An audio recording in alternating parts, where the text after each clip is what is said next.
মা মরলে বুঝবি না, মা মরলে বুঝবে না, নিজে মরলে বুঝবে মা কি জিনিস ছিল। কোন মানুষ বেঁচে থাকা অবস্থায় তেমন বেশি বুঝবে না মা বাপ মরে গেলে। যখন সে নিজে মারা যাবে, আর যখন সে বিচারের সম্মুখীন হবে, আর যখন তার সামনে থেকে জান্নাতটা মানে সে দেখতেছে যে সে জান্নাতের ভাগ পাচ্ছে না, সে জাহান্নামে চলে যাচ্ছে, তখন সে রিয়েলাইজ করবে যে কতটা ইজি ছিল। হায় আল্লাহ, এটা তো মানে আমি এমন একটা জিনিস পেলাম না যেটা আমার মায়ের পায়ের নিচে ছিল, যেটা আমার মায়ের পায়ের নিচে ছিল, আর আজকে এটাই আমার দরকার। কি? জান্নাত, জান্নাতুল ফিরদাউস, রাইট? আচ্ছা, প্রবলেম কোথায় হবে? প্রবলেম হবে যদি সে জান্নাত না পায়, তাহলে সে কি পাবে? জাহান্নাম পাবে। কারণ ইয়াউমুল কিয়ামা অথবা মালিক ইয়াউমিদ্দিন মানে বিচার দিন, যেদিন বিচার হবে মানুষের, সেদিন মানুষের কোনো অপশন নেই, হয় মানুষ জান্নাতি অথবা মানুষ জাহান্নামী, হয় জিন জান্নাতি নাহলে হয় জিন জাহান্নামী। সো মানুষ আর জিনের বিচার হবে, মানুষের জিনের দুইটা ঠিকানা হবে। যে জান্নাতে গেছে সে আর জাহান্নামে যাবে না, আর যে জাহান্নামে গেছে সে জান্নাতে যাবে না। তবে যে জাহান্নামে গেছে এমন অনেক মানুষ জান্নাতে যাবে, ওদের শাস্তি পরিপূর্ণ হওয়ার পর তারা জান্নাতে যাবে যদি তাদের ঈমান থাকে, রাইট? আচ্ছা, কিছু আছে চিরস্থায়ী জাহান্নামী, কিছু আছে চিরস্থায়ী জাহান্নামী, ওরা জাহান্নামে গেলে আর জান্নাতে যাবে না।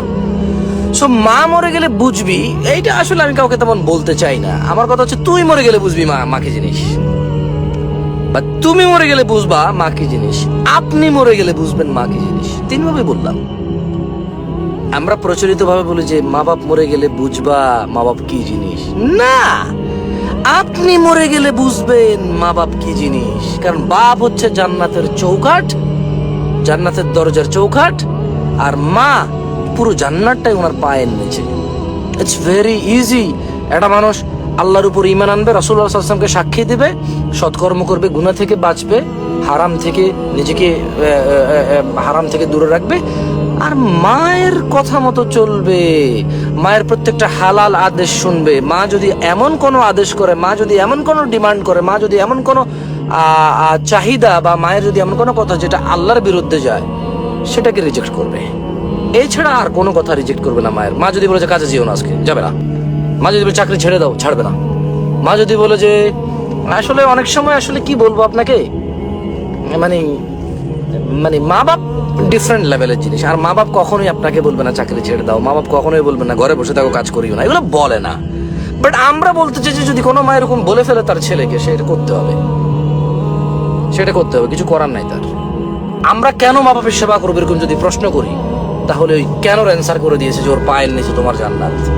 বাপের সেবা যত্ন কেন করব, তাহলে আল্লাহ অ্যান্সার দিয়ে দিয়েছে বাপ তুমি যে জান্নাতের দরজা দিয়ে ঢুকবো, ওই দরজার চৌকাঠ তোমার বাপ। সো ওখানে আমাদের তো লোভ থাকা উচিত, রাইট? জান্নাত মানে কি?